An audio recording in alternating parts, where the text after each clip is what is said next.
Ahojte, vítajte na mojom kanáli Rozvíj svoj potenciál. Moje meno je Miroslava Gajdová a rada by som vysvetlila hĺbkový coaching, akým spôsobom u mňa prebieha. Hĺbkový transformačný coaching je druh coachingu, ktorý ide do najhlbších úrovní človeka. To jest, napájame sa na našu esenciu, na naše vyššie bytie, na um, také uvedomenie alebo na hlas srdca v nás. Záleží na tom, čo z týchto slov s kým súzní, lebo v podstate sa jedná stále o to isté. Alebo niekto môže povedať Boha v nás. Začínam takým spôsobom, že si dohodnem s klientom, či chce mať kameru zapnutú alebo vypnutú. V tomto hĺbkovom transformačnom coachingu veľmi veľa ľudí využíva tej možnosti, že si vypnú kameru.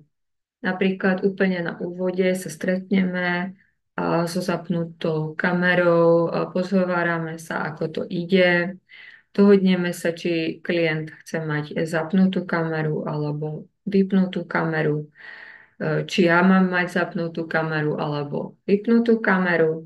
Tieto možnosti si odsúhlasíme a následne začne koučovací proces.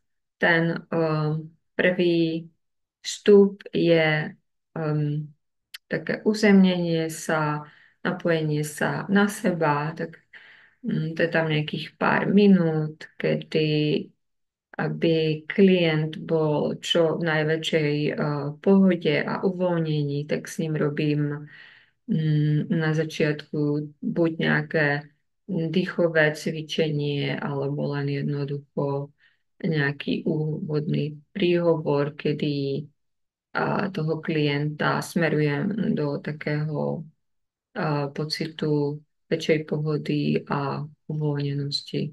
Že sa treba, že ešte môžeme uzemniť, napojiť sa na zem.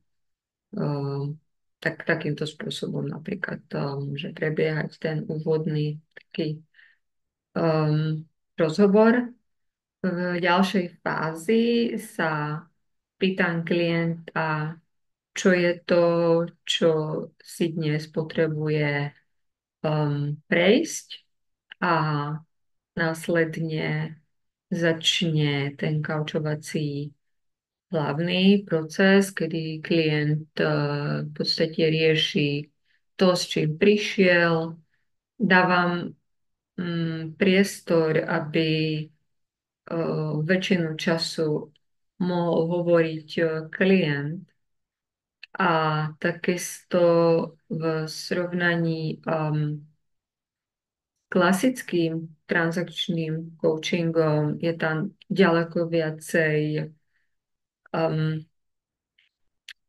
priestoru, ďaleko viacej pomôcok, ďaleko viacej ticha, kedy dávam tomu klientovi v tom tichu ten priestor, aby sa dokázal lepšie napojiť na to svoje srdce, na tú svoju esenciu, na to svoje vyššie bytie, a stade, aby si mohol tým pádom prísť na tie uvedomenia, na tie odpovede, ktoré chce nejakým spôsobom získať z toho coachingu.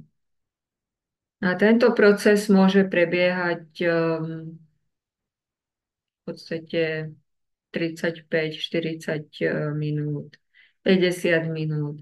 Záleží od toho, akým spôsobom to prúdi, ten coaching, ako vnímam, že koučovaný potrebuje a čo tam cítim, že by mu pomohlo.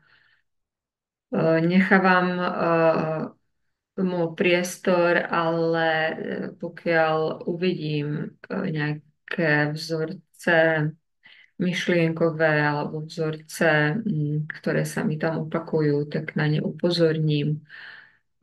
Možno môžem upozorniť na nejaký trebárs blok, pokiaľ ho tam vnímam. A dávam takú poznámku, pozvánku koučovanému, aby sa na to pozrel, pokiaľ chce. A v tom tichu a v tom uvedomovacom priestore ja vlastne držím ten mm, priestor medzi mnou a medzi tým koučovaným. Ponúkam bezpečný priestor. Všetko, čo sa udeje v coachingu a v koučovacom priestore, zostáva v tomto priestore. Ďalej, ku koncu coachingu, keď vnímam, že koučovaný je trebárs v takom uvedomení, že by mu skorej pomohlo už v tom zostať, dávam priestor tomu, aby sme už sa nekontaktovali, znovu nezapínali kameru, ale dám koučovanému priestor, aby si mohol trebárs v tom zostať ešte aj po ukončení coachingu. Lebo niekedy tie uvedomenia sú také mocné a tie pocity, ktoré prídu, že si koučovaný trebárs v tom chce ešte zostať, že mu to vyhovuje a môže to byť niečo veľké a chce v tom zostať a možno už len v tej energii sa cíti dobre a chce pokračovať v tom aj po tom coachingu. No a ďalšia možnosť je, že po ukončení coachingu znovu si zapneme tú kameru a znovu sa môžeme pobaviť ešte o tom nejaké trebárs uzavretie toho coachingu, ale už len tak neoficiálne a rozlúčenie sa alebo len taký mini pokec na záver. Že je to veľmi individuálne, ako kto chce. Ako som už spomínala, niekto má radšej zapnutú kameru, niekto vypnutú kameru, niekto má radšej zapnutú kameru na začiatku a na konci a v priebehu koučovacieho procesu